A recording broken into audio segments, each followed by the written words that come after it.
जय हिंद दोस्तों, कैसे हैं आप लोग। तो हम अब बात कर रहे हैं लॉरेंस ट्रांसफॉर्मेशन के ऊपर। गैलीलियन ट्रांसफॉर्मेशन हम लोग कर चुके हैं। आपने पिछली वीडियो नहीं देखी तो आप देखिएगा। आज हम बात करते हैं लॉरेंस ट्रांसफॉर्मेशन के ऊपर। लॉरेंस ट्रांसफॉर्मेशन की जो फिगर है वो आप देख सकते हैं बड़े ही ध्यान से। ये इसकी एक फिगर है, बड़ी अच्छी फिगर है। ये लॉरेंस ट्रांसफॉर्मेशन की है ये फिगर। अब हम इसके ऊपर थोड़ी डिटेल बात करते हैं कि ये होता क्या है लॉरेंस ट्रांसफॉर्मेशन और कैसे किया जाता है। इसमें हमने कंसीडर किया है एस फ्रेम, एक एस डैश फ्रेम। इस पे एक पॉइंट पी कंसीडर किया है जिसके एस फ्रेम की रिस्पेक्ट में एक्स वाई जेड कोऑर्डिनेट है, और एक्स एस डैश फ्रेम की रिस्पेक्ट में एक्स डैश वाई जेड और जेड डैश इसके क्या है कोऑर्डिनेट्स हैं। ये आर डैश इसका मैग्नीट्यूड है, इसका मैग्नीट्यूड आर है। क्लियर है। तो आप जैसा कि एक बड़ी सुंदर सी चीज़ जानते हैं, हम आप लोगों के साथ आशा करते हैं कि आप लोग जानते होंगे उस चीज़ को ऑटोमेटिकली। ऐसी हमारी आप लोगों से कामना है। तो जैसा कि हम जानते हैं कि टाइम इज इक्वल टू में क्या होता है, टाइम इज इक्वल टू में होता है distance into speed, distance by में स्पीड। ये किसके इक्वल होता है, टाइम के इक्वल। तो डिस्टेंस यहाँ क्या है, आर वेक्टर मैग्नीट्यूड, स्पीड क्या है, सी है, speed of light is C. तो if we will take that time is equal to में T, then what should we consider? We should consider the magnitude, this magnitude r. What is this magnitude? X square plus y square plus z square. I think ये mathematically आप लोगों को समझ आ गया होगा। If I will multiply this here and we will take the square both side, then I can write like this: z square minus t square c square equal to में 0. You should consider this equation is a this equation to be, you should consider t square. Okay. And also we know that this change always in a x-axis, change we take in x-axis. So y-axis coordinate not change, z-axis coordinate not change. Clear. यहाँ तक हमने कुछ equation. तो similarly ये हमने लिया था किस फ्रेम के रिस्पेक्ट में, ये टाइम हमने निकाला है एस फ्रेम की रिस्पेक्ट में। अगर सिमिलरली हम एस डैश फ्रेम की रिस्पेक्ट में कुछ टाइम निकालें एस डैश फ्रेम की रिस्पेक्ट में, तो एस डैश फ्रेम की रिस्पेक्ट में यहाँ क्या हो जाएगा, सिर्फ कोऑर्डिनेट्स में चेंज होगा, बाकी तो सेम है। ये सिर्फ ये इसके इनटू में नहीं लिखना है। सिंपल इक्वेशन क्या है, ये इससे देखिएगा एक्स डैश का स्क्वायर प्लस वाई प्राइम का स्क्वायर प्लस जेड प्राइम का स्क्वायर माइनस टी प्राइम का स्क्वायर और सी स्क्वायर इक्वल टू में 0. You will consider it equation is a 4. When we will compare both equations equal to में means x square plus y square plus z square minus t square c square is equal to में x dash square plus y dash square plus z dash square minus t dash square c square.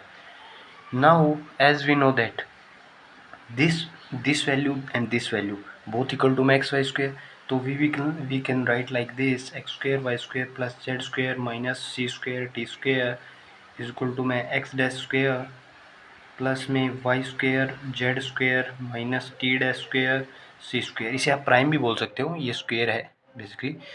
तो this will cancel out. तो X square minus C square T square is equal to में X dash का square minus T dash का square और C square. You will consider this equation as a fifth equation. Clear. यहाँ तक आप लोगों को लॉरेंस ट्रांसफॉर्मेशन की इक्वेशन समझ आ चुकी होगी। If now what I can do, if I will write like this, यदि हम जानते हैं बाय गैलीलियन ट्रांसफॉर्मेशन, अगर मैं एक्स प्राइम को लिखना चाहूँ तो एक्स माइनस वी टी लिखूँगा। इनटू में हम एक वेरिएबल मान लेते हैं के। इस वेरिएबल के की आप क्या करेंगे, वैल्यू फाइंड करेंगे। सिमिलरली अगर मैं एक्स डैश प्राइम के लिए लिखना, सिंपल एक्स के लिए लिखना चाहूँ तो मैं कुछ इस तरीके से लिख सकता हूँ। ये गैलीलियन ट्रांसफॉर्मेशन के मैंने रिजल्ट्स यूज़ कर लिए हैं, बस एक मैंने के वेरिएबल एक्स्ट्रा यहाँ पे एडिशन कर दिया है। और वो के वेरिएबल क्या होगा यहाँ पर, वो के वेरिएबल अपने को फाइंड आउट करना है। अगर मैं इस एक्स की वैल्यू इस इक्वेशन में पुट ऑन कर दूँ, इस एक्स की वैल्यू इस इक्वेशन में पुट ऑन कर दूँ, तो what I will get, x dash plus we T dash into में के माइनस वी टी इंटू में के. Okay, clear this. Now what we should get from this, we will calculate it here the value of t dash. We should calculate the value of t dash. Now if I will also put x dash value in this equation, then what should I get? Now अगर, sorry भैया external sound के कारण ही बार बार में video pause करनी पड़ रही है। अब हम क्या करेंगे, इस वैल्यू को इसके अंदर पुट करेंगे तो x क्या आएगा अपने पास, x minus V T into के प्लस का वी टी डैश के एंड के। हम करना क्या चाह रहे हैं, हम इस इक्वेशन के अंदर एक्स डैश और टी डैश की वैल्यू रखना चाह रहे हैं ताकि अपने पास वैल्यू आ जाए के की। क्लियर, बेसिकली पता होना चाहिए कर क्यों रहे हैं यहाँ पर एक्चुअल में ये प्रोसेस। अगर मैं इस प्रोसेस को ये लिख लूँ तो किसी को कोई आपत्ति? इसको मैं इधर ले आया और इनटू में मैं मल्टीप्लाई कर दूँ, के स्क्वायर हो जाएगा, के को अगर अंदर मल्टीप्लाई कर दूँ बाय में के वी, तो ये टी डैश की वैल्यू आ जाएगी अपने पास और एक्स डैश की वैल्यू अपने पास ये दी हुई है। अगर इन दोनों वैल्यूज़ को मैं यूज़ करके इस इक्वेशन में पुट कर दूँ तो X square minus C square T square, X dash की वैल्यू पुट कीजिएगा एक्स माइनस वी टी का होल स्क्वायर और K square minus C square और टी डैश का स्क्वायर करोगे तो X minus K square X minus V T और whole square, यहाँ पर देखिएगा यहाँ पर होल स्क्वायर नहीं है, बाय में लीजिए के वी और इस पूरे का होल स्क्वायर है। क्लियर, अगर आप इस पूरी को सोल्व कर लेंगे, अगर इसको सिंप्लीफाई करोगे आप लोग पूरी को, तो आप लोगों को दो चीज़ें पता चलेंगी। यहाँ पर के की वैल्यू आ जाएगी आपके सामने क्लियरली। आपका जो मेन ट्राइब्यूट है कि आप इसमें से पूरी में से क्या कर लीजिए, के की वैल्यू निकाल लीजिए। तो मैं क्या करता हूँ, पूरी में मैं कंपेयर कर लेता हूँ, compare both side with coefficient of T square. T square के कोफिशिएंट को बोथ साइड कंपेयर करोगे तो माइनस सी स्क्वायर इस साइड आएगा, इस साइड देखो आपके क्या आएगा, एक तो टी स्क्वायर यहाँ पे माइनस वी के स्क्वायर, एक ये आएगा टी स्क्वायर का कोफिशिएंट। और इस पूरी को जब आप सिंप्लीफाई कर लेंगे अपने पास से तो आपको दो तीन रिजल्ट्स और भी मिल जाएंगे यहाँ पर। और यहाँ पर देखिएगा तो यहाँ पर के सी के वी माइनस सी स्क्वायर के स्क्वायर वी स्क्वायर मैं इसे लिख सकता हूँ। और इसको अगर मैं सिंप्लीफाई करूँ तो एक्स स्क्वायर आएगा, मतलब यहाँ टी नहीं आएगा, कैसे करके भी के square X minus V T का होल स्क्वायर, मतलब एक के यहाँ पे आएगा अपने पास। अगर आपको सिंप्लीफाई या सिंप्लीफिकेशन अच्छे से आता है तो आपको पता होगा कि एक के यहाँ पे आएगा। यहाँ पर जो है टी का स्क्वायर आएगा। टी का स्क्वायर कब आएगा, जब हम इसके पूरे स्क्वायर को खोल लेंगे तब टी स्क्वायर आएगा। तो यहाँ पर वी का स्क्वायर हो जाएगा क्योंकि X square plus V square T square हो जाएगा और टी स्क्वायर का कोफिशिएंट वी स्क्वायर हो जाएगा विच इज़ पॉजिटिव। क्लियर, और यहाँ पर अगर इस पूरी एक्सप्रेशन को आप खोलेंगे तो आपको जो यहाँ से टी का कोफिशिएंट मिलेगा वो कोफिशिएंट मिलेगा सी स्क्वायर के स्क्वायर। ये कोफिशिएंट यहाँ से नेगेटिव कोफिशिएंट्स आप लोगों को देखने को मिलेगा, क्योंकि मिले तो अंदर तो पॉजिटिव आएगा लेकिन बाहर के नेगेटिव के साइन की वजह से नेगेटिव आ जाएगा। तो अगर मैं यहाँ से पूरे की के की वैल्यू को फाइंड करने की कोशिश करूँ तो देखिएगा, अगर मैं के स्क्वायर को बोथ साइड कॉमन ले लेता हूँ तो V square minus C square आ गया है इक्वल टू में माइनस सी स्क्वायर। अगर दोनों साइड से मैं नेगेटिव को जो है कैंसिल आउट करने की कोशिश करूँ तो के स्क्वायर अगर दोनों साइड से नेगेटिव कॉमन ले लूँ तो C square minus V square equal to में सी स्क्वायर। और अगर मैं यहाँ से के की वैल्यू निकालने की कोशिश करूँ बोथ साइड रूट करके तो C square minus V square, ये क्या आ गया अपने पास, के की वैल्यू आ चुकी है। क्लियर है। If I will take common C from both side, अगर मैं सी को पूरे में से कॉमन ले लूँ इसमें से नीचे वाली टर्म में से तो सी बाहर आएगा under the root 1 minus V square by C square, C से सी कैंसिल, तो यहाँ से आपकी के की जो वैल्यू आ गई that is under the root 1 minus V square by में सी स्क्वायर। ये आपको क्लियर होना चाहिए पॉइंट कहाँ से आया। यहाँ पर हमने एक्स टी डैश की यहाँ पे वैल्यू रखी, कोफिशिएंट ऑफ टी स्क्वायर हमने कंपेयर किया और यहाँ पे हमने ऐसे ऐसे प्रोसेस करते गए और अपने पास के की वैल्यू निकाल ली हमने। अब के की वैल्यू को हम इसके अंदर यूज़ करेंगे और इस कोऑर्डिनेट्स के अंदर यूज़ करेंगे ताकि अपने पास किसकी वैल्यू आ जाए, एक्स डैश और वाई डैश की टी डैश की वैल्यू आ जाए और अपने पास ट्रांसफॉर्मेशन इक्वेशंस अपने पास आ जाए। क्लियर।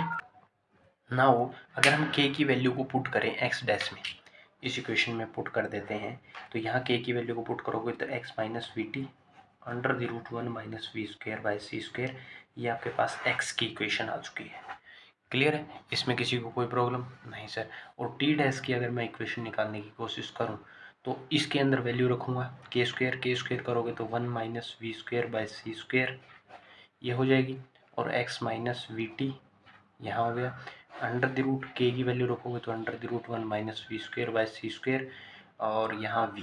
अगर इस पूरी इक्वेशन को आप सिंप्लीफाई करेंगे, इस साइड मल्टीप्लाई करके पूरी को सिंप्लीफाई करने की कोशिश कर लेंगे तो आपके पास जो टी डैश की जो टर्म आएगी that is T minus V X by में C square under the root 1 minus V square by C square. कैसे, क्योंकि देखिएगा ये टर्म ऊपर होगी, v नीचे आएगा, न्यूमरेटर में जाएगा, नीचे पूरा है ये, जैसे आप जानते होंगे कि अगर रूट 2 बाई 2 लिखा हुआ तो उसे हम ये चीज़ भी लिख सकते हैं। सिंपली हमने यही चीज़ यहाँ पे की है और इस साइड मल्टीप्लाई करेंगे, कैंसिल आउट हो जाएगा, अपने पास ये वैल्यू आ जाएगी किसकी, अपने टी डैश की। तो अपने पास टी डैश आ चुका है, एक्स डैश आ चुका है और वाई डैश हम जानते हैं वाई के इक्वल होगा और जेड डैश जेड डैश के इक्वल होगा। क्यों? क्योंकि हम चेंज किसके अकॉर्डिंग कर रहे थे, सिर्फ और सिर्फ एक्स एक्सिस के चेंज कर रहे थे। तो अपने पास जो है लॉरेंस ट्रांसफॉर्मेशन के अंदर एक्स डैश वाई डैश और जेड डैश टी डैश चारों के चारों वेरिएबल्स कोऑर्डिनेट्स की जो है टर्म्स आ चुकी हैं। अगर हम इनके प्राइम्स की चेंज करें, मतलब एक्स प्राइम को हम एक्स के अंदर चेंज कर दें, सिमिलरली वाई डैश को हम किसके अंदर चेंज कर दें, वाई के अंदर चेंज कर दें, जेड प्राइम को हम किसके अंदर चेंज कर दें, जेड के अंदर, और टी प्राइम को हम चेंज कर दें टी के अंदर। क्लियर? तो हम इक्वेशंस क्या क्या अपनी प्राप्त कर सकते हैं, वो इक्वेशंस मैं आप लोगों के साथ डिस्कस कर देता हूँ। जो इक्वेशंस आएंगी, y इज इक्वल टू में वाई डैश और z इज इक्वल टू में जेड डैश, दो तो ये तो जमा क्लियर है। और यहाँ से अगर हम एक्स डैश की इक्वेशन आप देखना चाहें तो सिमिलरली x को हम x डैश को x लिख देंगे, x को x डैश। वेलोसिटी हम ले लेते हैं v, नेगेटिव v क्यों लेते हैं, मैंने लॉरेंस ट्रांसफॉर्मेशन के अंदर ही बताया था। क्योंकि जब ये प्लेन आगे मूव कर रहा होगा तो इसे ये प्लेन पीछे जाता हुआ दिखाई देगा in the negative direction x axis, so we will take the velocity as a negative. तो this is equal to V T, T और टी का क्या हो जाएगा, डैश हो जाएगा, under the root 1 minus V square by में C square. और where T dash is equal to में T dash plus V X dash by में सी स्क्वायर और under the root 1 minus V square by में C square.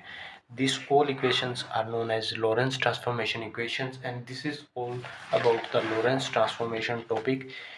Now we will meet you with a new video. तब तक के लिए okay bye Tata, जय हिंद जय भारत.